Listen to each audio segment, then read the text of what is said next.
Hello learners, welcome back on my YouTube channel the inclusive soul. तो आज की video में हम पढ़ेंगे सैडलर कमीशन के बारे में, जो कि आपका 1917 में आया। चलिए स्टार्ट करते हैं और पढ़ते हैं कि सैडलर कमीशन क्यों इम्पोर्टेंट है और इसने एजुकेशन की फील्ड में कौन कौन सी रिकमेंडेशंस दी। तो सबसे पहले हम जानेंगे बैकग्राउंड ऑफ द कमीशन। जैसे कि पहले की वीडियोस में हमने Indian university commission, Indian university act, है ना, और ये सारी चीजें ऑलरेडी डिस्कस कर ली थी जो कि यूनिवर्सिटीज से ही रिलेटेड थी। उसके बाद जैसे कि 1902 में लॉर्ड कर्जन ने इंडियन यूनिवर्सिटी कमीशन को अपॉइंट किया। उसके बाद उसी के बेसिस पे 1904 में इंडियन यूनिवर्सिटी एक्ट बना, है ना। ये काम जो थे वो यूनिवर्सिटी से रिलेटेड हो रहे थे। इसी बीच में गवर्नमेंट ने न्यू एजुकेशन पॉलिसी लेके आई, वो जो कि आपकी पहली एजुकेशन पॉलिसी 1913 में आई। ये सारी चीजें ऑलरेडी हमने डिस्कस कर ली थी। इसी के चलते 1914 में, यानी कि 1914 में, 1914 में जो आपका फर्स्ट वर्ल्ड वॉर है ना, फर्स्ट वर्ल्ड वॉर हुआ 1904 में, सॉरी 1914 में, 1914 में आपका फर्स्ट वर्ल्ड वॉर हुआ, जिसके चलते जितने भी एजुकेशनल रिफॉर्म्स हो रहे थे वो सारे के सारे बंद हो गए। एजुकेशन से रिलेटेड कोई भी काम नहीं हो रहा था। फिर जैसे ही वर्ल्ड वॉर खत्म होने के बाद 1916 में गवर्नमेंट ने फिर से एजुकेशन की फील्ड में सोचना शुरू किया। टीम में जो गवर्नमेंट का अटेंशन है वो कोलकाता यूनिवर्सिटी की तरफ बढ़ा, कलकत्ता यूनिवर्सिटी की तरफ बढ़ा। ठीक है, इसका रीजन ये था कि उस समय कलकत्ता यूनिवर्सिटी में जो नंबर ऑफ स्टूडेंट्स के एडमिशन बहुत होने लगा था, जो क्वालिटी ऑफ एजुकेशन थी उसको मेंटेन करना बहुत मुश्किल हुआ। इसके चलते सर माइकल अर्नेस्ट सेडलर को अपॉइंट किया गया। किसको अपॉइंट किया गया? Michael Ernest Sadler. इन्हीं के नाम पे ही सेडलर कमीशन रखा गया। सर माइकल अर्नेस्ट सेडलर जो थे वो सेडलर कमीशन के चेयरमैन थे। ठीक है, तो सेडलर कमीशन कब आया? 1917 में आया। और ये फर्स्ट वर्ल्ड वॉर के बाद का ये पहला कमीशन था, ये आपको याद रखना है। फर्स्ट वर्ल्ड वॉर के बाद का जो पहला कमीशन था वो सैडलर कमीशन था। सैडलर कमीशन का जो दूसरा नाम है वो है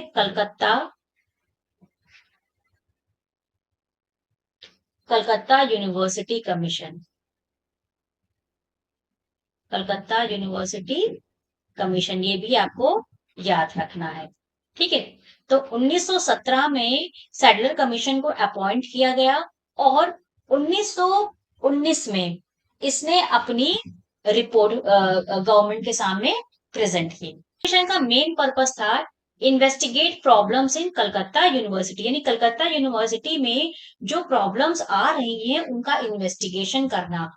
और ये इन्वेस्टिगेशन करने का जो काम है वो सर अर्नेस्ट सेडलर को सौंपा गया था।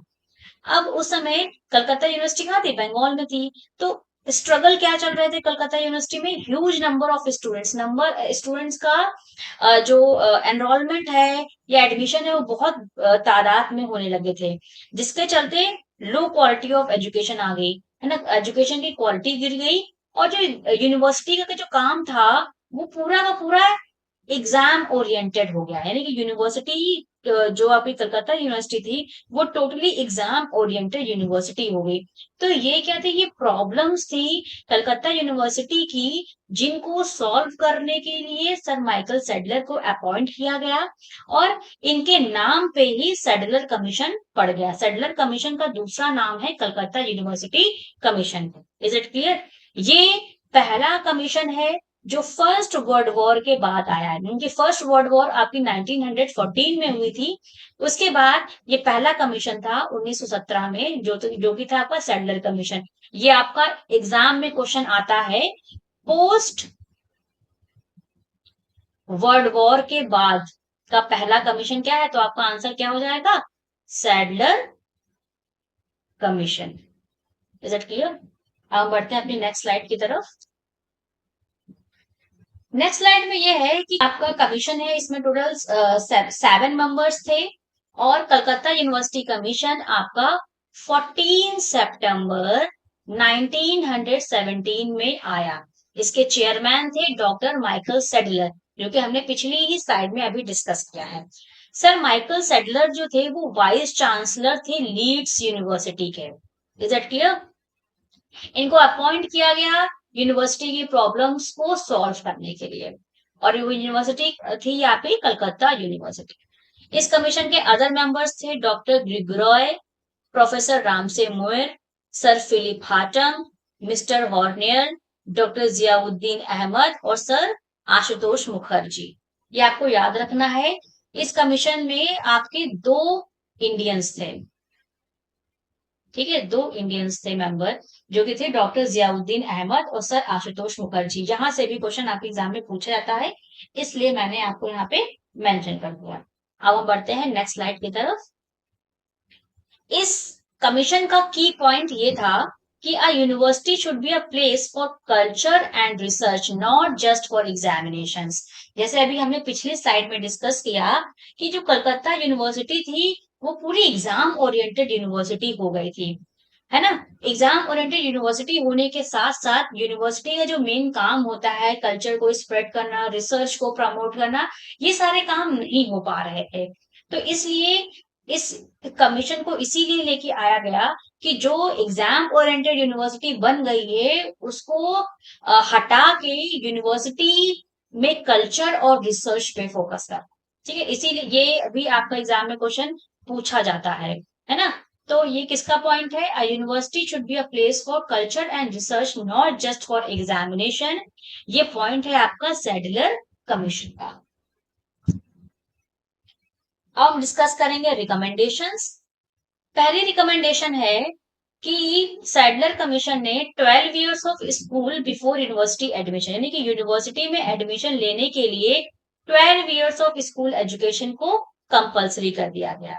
इसके अलावा intermediate colleges, separate intermediate colleges after 10th standard, यानी कि 10th के बाद इंटर कॉलेजेस को सेपरेट करने की बात की गई, उनको अलग करने की बात की गई, है ना। तो पहला रिकमेंडेशन था कि यूनिवर्सिटी में एडमिशन लेने के लिए आपको अपनी 12 इयर्स ऑफ स्कूलिंग कंप्लीट करनी पड़ेगी।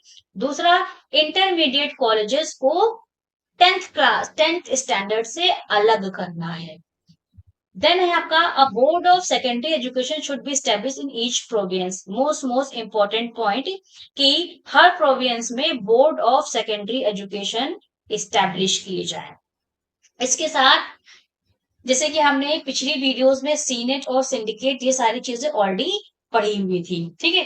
तो जनरल एडमिनिस्ट्रेशन है यूनिवर्सिटी का, उसमें सीनेट की जगह पे कोर्ट बनाए जाए और सिंडिकेट की जगह पे एग्जीक्यूटिव काउंसिल्स बनाई जाए।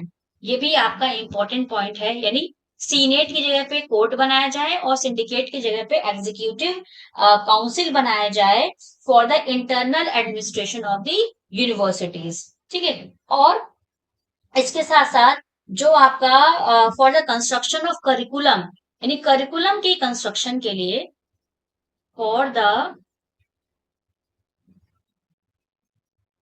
कंस्ट्रक्शन ऑफ करिकुलम और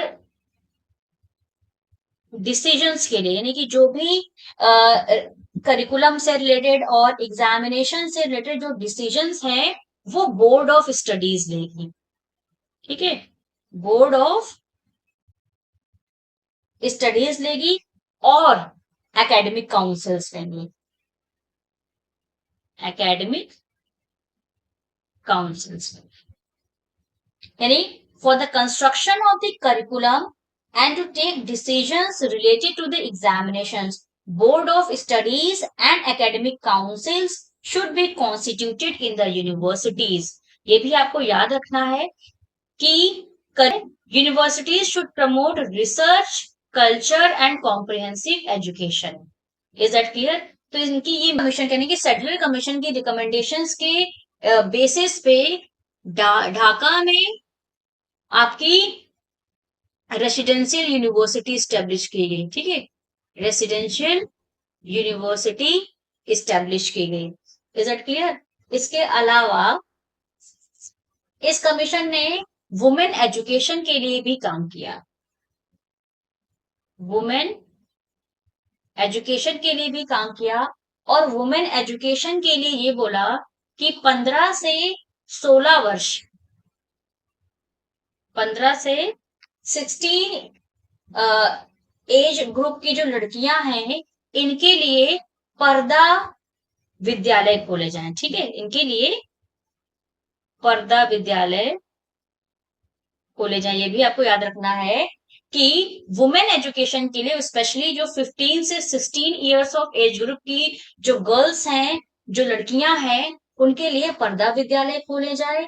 इसी के साथ ये भी बोला गया कि special board of women education गठित किया जाए, ठीक है, special board of women education ये भी खोले जाए, ठीक है। ये आपका की पॉइंट है, special board of women education establish किए जाए, ढाका में एक रेजिडेंशियल यूनिवर्सिटी इस्टेब्लिश की गई, और 15 से 16 इयर्स ऑफ एज की गर्ल्स के लिए पर्दा विद्यालय खोले जाएं। इसी के साथ इन्होंने इंटर यूनिवर्सिटी बोर्ड बनाने की भी बात की, इंटर यूनिवर्सिटी बोर्ड बनाने की भी बात की। तो ये कुछ और मेजर रिकमेंडेशंस थी जो मैंने आपको बता दी, आई समझ में आई होगी, जो कि हमने डिस्कस किया सैडलर कमीशन या कलकत्ता यूनिवर्सिटी कमीशन। जितनी भी इंपॉर्टेंट चीजें थी आपके एग्जाम पॉइंट ऑफ व्यू से रिलेटेड, वो सारी चीजें मैंने आपको एक ही वीडियो में बताने की कोशिश की। अगर जो वीडियोस आपको अच्छी लग रही हूँ, इंफॉर्मेटिव लग रही हूँ, तो वीडियोस को लाइक करें, चैनल को सब्सक्राइब करें, and most important thing share with your friends also. मिलते हैं नेक्स्ट वीडियो में नेक्स्ट इंपॉर्टेंट टॉपिक के साथ।